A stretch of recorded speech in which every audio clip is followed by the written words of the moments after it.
At 2:04 a.m., Kevin Lyman stood frozen in a parking garage stairwell. The echo of his wife's words still burned. If complications happen, the timeline is clean, the policy clears in 90 days. That was his wife, to his cardiologist. 2 days before a quadruple bypass, and his wife was discussing how the policy clears. He's so stubborn. The doctors are genuinely worried. I just wish he'd take it seriously. The blockages are extensive. A quadruple bypass is the only safe path, Kevin. I wouldn't recommend it if I weren't certain. The certainty in his voice felt rehearsed, like a line he'd practiced. Months before Kevin ever became a patient, Michelle had known Dr. Anthony socially, quietly. They had been planning this long before I ever felt chest pain. Kevin walked back to his hospital room, but he didn't sleep. He sat on the edge of the bed, hands gripping his knees. Tomorrow morning I sign myself out. I don't know what's going on, but I will find out. At 5 a.m., Kevin packed his small duffel, moving around the IV pole with the precision of a man who'd spent a lifetime reading blueprints. The night nurse frowned but handed over the AMA form. Kevin signed without reading it. The pen scratched loud in the silent nurse's station. By 5:30, his old sedan hummed down the empty interstate. Dawn bled orange into the sky behind him. His chest felt fine, not like a man 3 days from having his sternum sawed open. Sophia, I need you to listen carefully. I left the hospital this morning. I'm seeking a second opinion. Do not tell your mother. Dad, what are you talking about? The surgery is in 2 days. You're not supposed to leave. I can't explain yet. Just promise me you won't mention this call. I'll reach out when I know more. At 8, Michelle arrived with fresh clothes. The bed was stripped, the monitor dark. Kevin's chart lay abandoned on the side table. Anthony, he checked out against medical advice. The room is empty. What if he heard something? Dr. Anthony's reply was clipped. Stay quiet.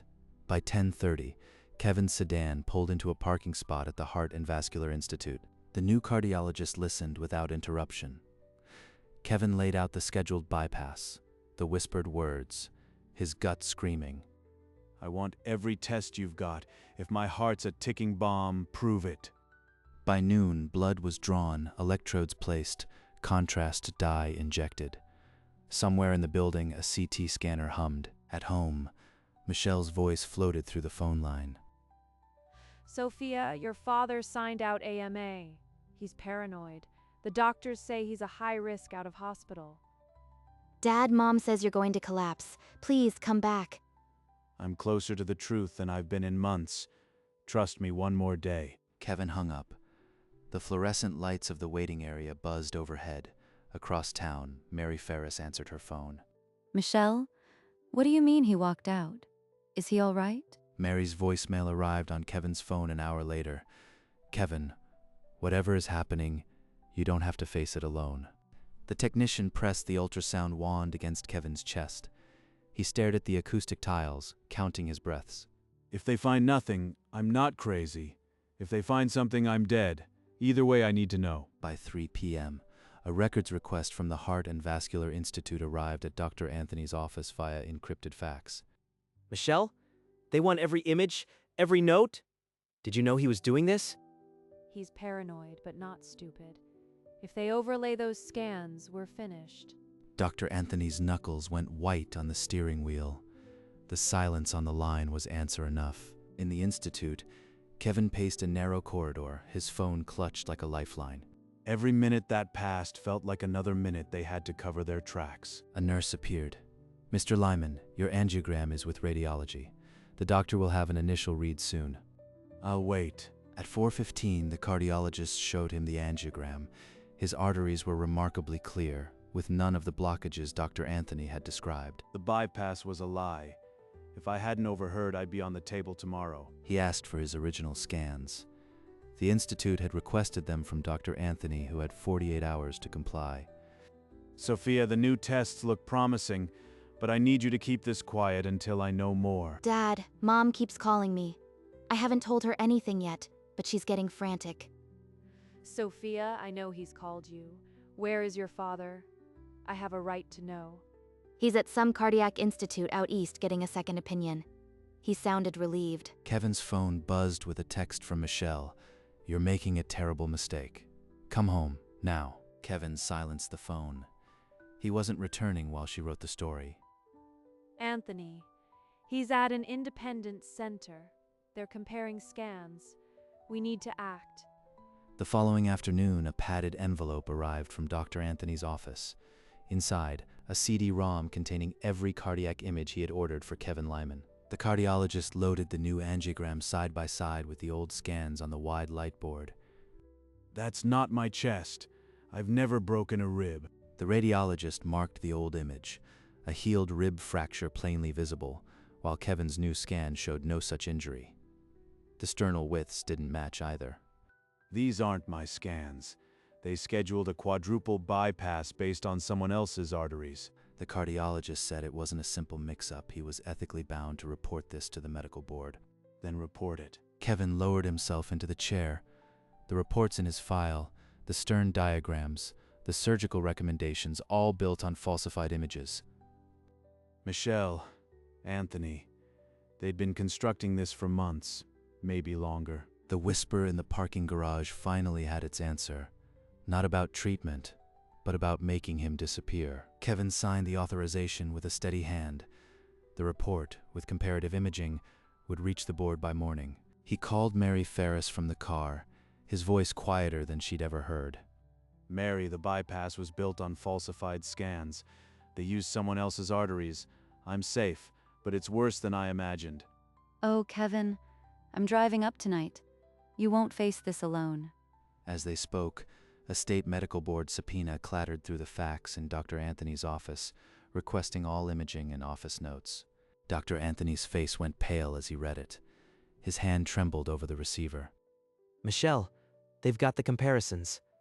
The board is opening a formal investigation. Anthony, we need to get ahead of this. What exactly do they have? Kevin hung up and sat in the hallway. The fluorescent hum felt different now, less threat, more clarity. I'm not the one who should be afraid. At 6, Sophia used her key. The foyer was dark, the air stale. A suitcase yawned open on the living room rug. Mom, what are you packing? Dad's not even here.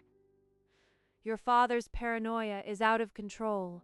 I'm just keeping things tidy until he stabilizes. Sophia's phone buzzed. She stepped onto the porch and answered, her stomach tight. In my study, bottom drawer, a blue folder. Take it and leave the house. She slipped back inside, down the hall to his study. Her pulse hammered in her ears. Beneath old blueprints, she found the folder. Bank statements and a life insurance policy. She grabbed it without reading. What do you think you're doing? Finding out what you and Anthony planned? She pushed past her mother and walked out. By dusk, Kevin's headlights swept the driveway. Kevin and investigator Ruiz sat opposite each other in a sterile hotel conference room. The independent cardiology report lay open between them. Mr. Lyman, did you know your wife took out a $4.2 million life insurance policy on you 18 months ago? 18 months, before I even met Anthony. They'd been planning this since before my first chest pain. Combined with the falsified scans, this is conspiracy to commit murder. We have enough for arrest warrants. What do you need from me? A sworn statement, and if you're willing to testify, it will lock the case. Kevin signed the affidavit without hesitation. The pen moved steadily across the paper. In the corridor, Sophia had been waiting, the door ajar. She stepped inside. I heard everything, Dad. I'm with you. The case against Michelle Lyman and Dr. Anthony Rule had crossed from medical mystery into deliberate, premeditated conspiracy. At the district attorney's office, Kevin signed the criminal complaint. Sophia stood at his shoulder, her hand steadying his arm.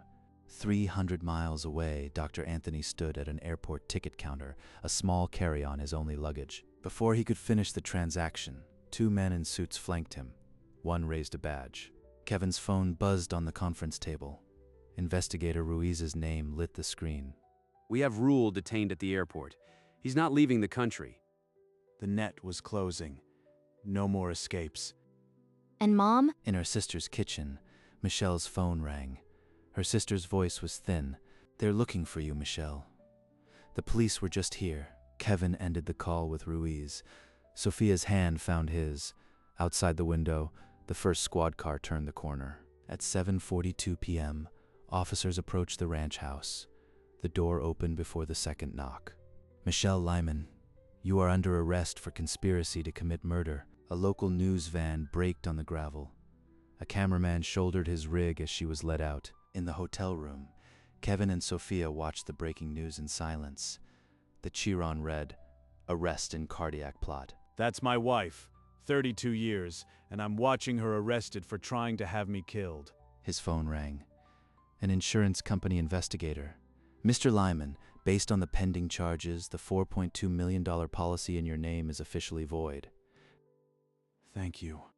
It's over, Dad. It's really over. But Kevin's eyes stayed on the window. Over was a word that didn't fit. This was just the beginning of the end. 3 days after the arrests, the state medical board convened an emergency session. Kevin sat in the back row, fingers laced.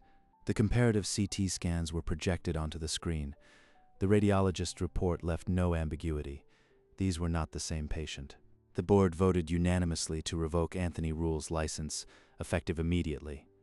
The district attorney unsealed the indictment minutes later. 2 weeks later, Kevin Lyman raised his right hand in the same wood-paneled courtroom. His voice held, but his knuckles were white. I handed them my trust, my wife, my doctor. They signed a contract on my last heartbeat. Across the aisle, Dr. Anthony stared at his lap. The practiced half-smile was a memory. The judge bound the case over for trial. No bail for either defendant. Outside, Sophia slid her arm through his. They walked toward the parking garage where this all began, but this time in daylight. The morning paper carried the indictment on page 1. Cardiologist and murder-for-hire plot. Kevin read it alone at the kitchen table. The coffee went cold. He didn't feel triumph, just the weight of a bullet he never knew was aimed. A week after the indictment, a certified letter landed on Kevin's welcome mat. The insurance seal was stamped across the flap. He opened it at the kitchen table. The words were dry but devastating. Policy voided. No benefits payable. That afternoon, his cardiologist handed him the final report. Coronary arteries clear. No bypass required. The words almost didn't register. The cardiologist smiled. You don't need a bypass. You never did. Outside the Heart and Vascular Institute, a reporter caught Kevin's sleeve. After everything, what do you say? I just wanted the truth. The truth didn't kill me. Sophia stepped forward, her arm steadying his. For the first time in months, he looked like a man who'd cheated death. That evening, the local news ran the clip. A cell phone recording from a bystander, Kevin's voice steady. He watched it in his living room, again and again, not for vanity. To convince himself it had happened. The letter from the insurance company lay folded in his pocket. He'd carry it until the trial. Then he'd burn it. Kevin stood in the master bedroom doorway. The mattress was bare, the closet half empty. He hadn't touched his side in days. 32 years in this room. Now I can hear her breathing in the silence. Even now. By noon, Mary Ferris's old station wagon pulled into the drive. She stepped out with a single overnight bag, her cardigan buttoned against the chill. I'm not here to fix things, Kevin. Just to be here. Show me the guest room. Sophia arrived an hour later with flattened boxes and packing tape. The three of them gathered in the master bedroom. We'll start with her closet, one bag at a time. They worked without speaking much, folding blouses into donation bags, piling shoes into a cardboard box. Kevin kept only the photograph of Sophia as a child. By evening, Mary had set the kitchen table, a simple dinner of soup and bread, no one speaking much. I haven't slept in 3 nights, but tonight, with everyone here, maybe? That night, Kevin stretched out on the living room sofa, a blanket Mary had brought. For the first time in weeks, his chest didn't ache. A month later, Kevin sat across from his lawyer in a quiet office. The divorce petition lay between them, final and clean. I never imagined signing my name to end something that started with so much hope. His therapist's office smelled of lavender and old books. Kevin leaned back, arms crossed. I trusted the wrong people. Now I'm afraid I'll never trust the right ones. That evening, Sophia pulled a photo album from the shelf. They sat on the floor, turning pages. We'll skip these ones. But look, here's you teaching me to ride a bike. Outside, Mary watered the flower beds Kevin had let go wild. The evening sun caught the spray, refracting tiny rainbows. Kevin watched her from the kitchen doorway. She moved with the ease of someone who'd done this for years, and he felt a quiet gratitude. The garden was coming back. So was he. I'm not who I was. But maybe that's okay. 3 months slid into the house like a quiet tenant. Kevin's desk was covered in sketches again. Bridges, pavilions, things that held weight. In the kitchen, Mary poured coffee and cut a slice of banana bread. You're more yourself with a pencil in your hand. Funny. I almost forgot what that felt like. On a Sunday, Sophia walked up the front path with a young man. Kevin watched from the porch, measuring. The garden, now in bloom, framed her introduction. Dad, this is Ben. He builds things too. Furniture, I mean. Good to meet you, Ben. Ben's handshake was solid, not a show. Kevin nodded once, the way he used to approve blueprints. By dusk, Mary brought out iced tea. Later, in the bedroom, the empty frame still lay on the dresser, but Kevin walked past it without stopping. 6 months after the arrests, Kevin drove to the old hospital alone. The parking garage hadn't changed. He parked on level 3 and walked to the exact corner where he'd hidden that night. This is where I heard them. Right here. He stood for a long moment, his hands buried in his coat pockets. I'm still here. They're not. Then he breathed out, a long, slow exhale, and turned away without looking back. In the car, he let the engine idle. A faint smile crossed his face. The drive home unspooled under a warm sky, the highway almost empty. As sunset bled across the windshield, he pulled into his driveway. Mary was on the porch. Sophia's car was in the drive. He turned off the engine and just sat there, full. 9 months after the arrests, the house finally held more laughter than it had in years. Dad, before we eat, I have an announcement. Ben and I have been talking. She held up her left hand, and the ring caught the afternoon light, scattering small sparks. Ben asked you? I thought he'd never get up the nerve. He did, and I said yes. We're engaged, and I wanted you to know first. Kevin raised his glass, and the room quieted. His voice was rough at first, but it steadied. To trust, to second chances, to family. Mary's hand found his under the table. She squeezed once, a lifetime of friendship in that grip. And then Kevin laughed, a real, unguarded sound that hadn't escaped him in years. The kind of laugh that fills a room and pulls everyone into its orbit. 1 year after the night in the parking garage, the porch at sunset had become Kevin's sanctuary. His pencil traced the roofline of their house, the one he and Mary had repainted the shutters on. Mary pushed through the screen door with 2 mugs of chamomile. She lowered herself into the wicker chair beside him. They didn't speak right away. The silence between them was the kind that takes decades to earn. The sun caught the steam from the mugs, curling it into fragile ribbons. Kevin set his pencil down. The drawing was finished, but he hadn't planned it that way. I never thought I'd get this. You earned it.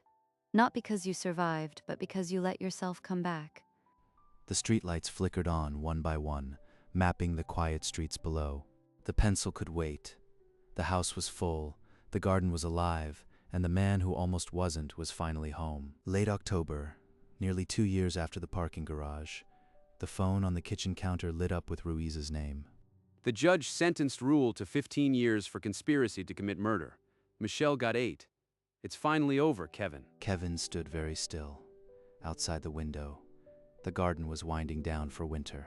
He thanked Ruiz and hung up. The silence in the kitchen felt different, settled, like a book finally closed. How do you feel? Free. For the first time, I feel free.